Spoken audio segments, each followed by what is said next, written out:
De Tancret, précis de théologie ascétique et mystique, chapitre 5, suite. De la manière d'observer sa règle. Pour que la règle soit sanctifiante, il faut l'observer intégralement et chrétiennement. Intégralement, c'est-à-dire en toutes ses parties, en y comprenant la ponctualité. Si en effet nous faisons un choix entre les différents points, et cela sans motif raisonnable, nous observerons ceux qui nous gênent le moins et omettrons ceux qui sont plus crucifiants. Ainsi nous perdrons les principaux avantages attachés à son exacte observance, car même dans les points que nous pratiquons, nous serons exposés à nous laisser guider par le caprice ou du moins la volonté propre.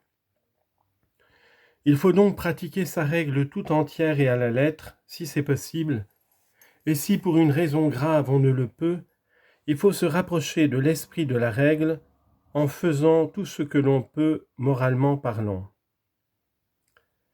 Il y a deux défauts à éviter, le scrupule et le relâchement.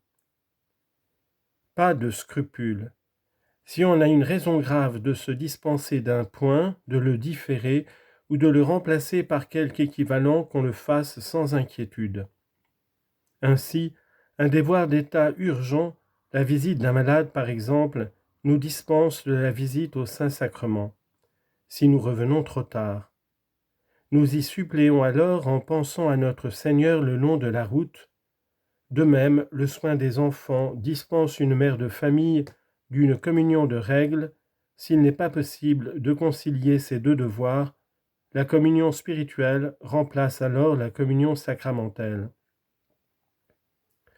Pas de relâchement. Non plus. L'immortification, le désir de causer longuement, sans nécessité, la curiosité, etc., ne sont pas des raisons suffisantes pour différer un exercice au risque de l'omettre complètement. De même, si on ne peut accomplir tel devoir sous la forme accoutumée, on doit s'efforcer de le faire d'une autre façon. Ainsi, un prêtre obligé de porter le viatique au temps de son oraison s'efforcera de transformer en une sorte d'oraison affective l'accomplissement de ce devoir en rendant ses hommages au Dieu de l'Eucharistie qu'il porte sur son cœur. On lit en note. Saint François de Sales excellait à tracer et à faire pratiquer une règle de vie en rapport avec les devoirs d'État. Sous sa conduite, dit la mère de Chaugy, la baronne de Chantal commença une vie toute nouvelle, mais sa piété n'était incommode à personne. Elle instruisait et divertissait ses enfants, n'était jamais triste ni contrainte, interrompait même sans scrupule ses exercices de piété ou les remettait à un autre temps quand la charité le demandait. Fin de note et de citation. La ponctualité fait partie de l'observation intégrale de la règle. Ne pas commencer un exercice juste au temps marqué et cela sans raison, c'est déjà résister à la grâce qui ne connaît pas de retard, c'est s'exposer à n'avoir plus le temps de le faire en son intégrité, ou s'il s'agit d'un exercice public, de faire attendre indûment les fidèles, si on est dans le ministère, ou les élèves si on est professeur, en leur donnant un mauvais exemple qu'ils seront trop enclins à suivre.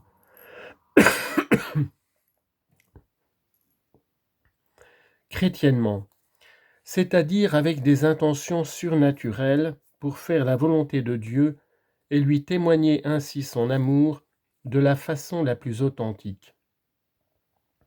C'est cette pureté d'intention qui est l'âme de la règle. C'est elle qui donne à chacune de nos actions sa vraie valeur, en les transformant en actes d'obéissance et d'amour. Pour la pratiquer, on se recueillera avant d'agir, pour se demander ce qu'exige notre règle en ce moment, et y conformer sa conduite en vue de plaire à Dieu.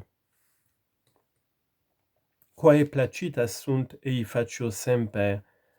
Ce qui te plaît, je le fais toujours. Ainsi, en pratiquant sa règle, on vivra constamment pour Dieu. Qui regule vivit Deo vivit. Celui qui vit pour la règle vit pour Dieu. Troisièmement, les lectures et exhortations spirituelles. Ces lectures ou exhortations complètent et prolongent la direction. Un livre spirituel, c'est au fond une direction écrite, et une exhortation, c'est une direction orale adressée à plusieurs âmes à la fois. Nous exposerons premièrement leur utilité, deuxièmement les dispositions nécessaires pour en profiter. Premièrement, l'utilité des lectures et entretiens spirituels de l'Écriture sainte. Au premier rang se place évidemment la lecture des saints livres et surtout du Nouveau Testament. Les âmes vraiment pieuses font leur délice des saints évangiles. Elles y retrouvent premièrement les enseignements et les exemples de notre Seigneur Jésus-Christ, et rien ne les forme mieux à la solide piété, rien ne les entraîne plus efficacement à l'imitation du divin Maître. Aurions-nous jamais compris ce que c'est que l'humilité, la douceur, la patience, le support des injures, la virginité, la charité fraternelle, poussée jusqu'à l'immolation de soi, si nous n'avions lu et médité les exemples aussi bien que les leçons de notre Seigneur sur ces vertus? Sans doute les philosophes païens, en particulier les stoïciens, avaient écrit de belles pages sur quelques-unes de ces vertus.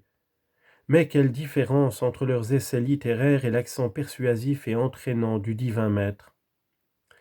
On sent chez les premiers l'art du littérateur et souvent l'orgueil du moraliste qui se met au-dessus du vulgaire. Odi profanum vulgus et archeo. En notre Seigneur, on remarque au contraire une simplicité parfaite qui sait s'abaisser au niveau des foules. En outre, il pratique ce qu'il enseigne et cherche non sa gloire, mais la gloire de celui qui l'a envoyé.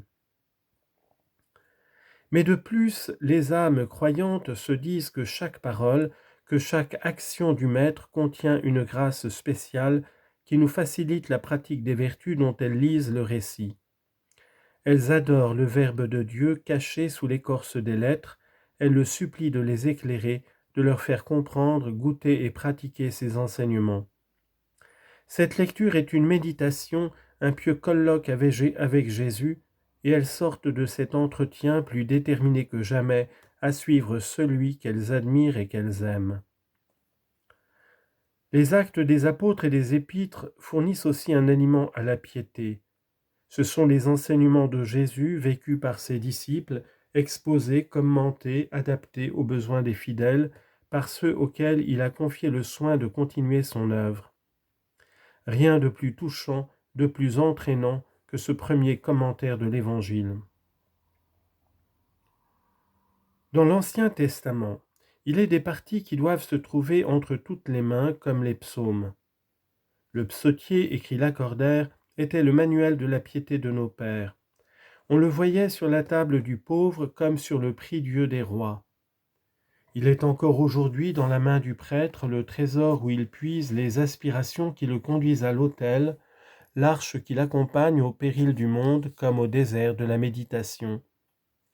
C'est le livre de la prière par excellence où se trouvent exprimés en un langage plein de vie et d'actualité les plus beaux sentiments d'admiration, d'adoration, de crainte filiale, de reconnaissance et d'amour, avec les supplications les plus ardentes, au milieu des situations les plus variées et les plus angoissantes, les appels à la justice divine du juste persécuté, les cris de repentir du pécheur contrit et humilié, les espérances d'un miséricordieux pardon et les promesses d'une vie meilleure. Les lire, les relire, les méditer, et y conformer ses propres sentiments est évidemment une occupation très sanctifiante.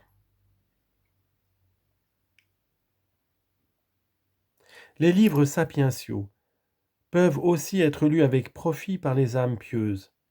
Elles y trouveront, avec les invitations pressantes de la sagesse incrée à une vie meilleure, la description des principales vertus à pratiquer dans les rapports avec Dieu, avec le prochain et avec soi-même. Quant aux livres historiques et prophétiques, il faut, pour profiter de leur lecture, une certaine initiation, et y voir surtout l'action providentielle de Dieu sur le peuple choisi, pour le préserver de l'idolâtrie, et le ramener sans cesse, malgré ses égarements au culte du vrai Dieu, à l'espoir du libérateur, à la pratique de la justice, de l'équité, de la charité, surtout à l'égard des petits et des opprimés. Quand on a reçu cette initiation, on y trouve des pages ravissantes, et si les faiblesses des serviteurs de Dieu y sont mentionnées, aussi bien que leurs bonnes œuvres, c'est pour nous rappeler la fragilité humaine et nous faire admirer la miséricorde divine qui pardonne aux pécheurs repentants.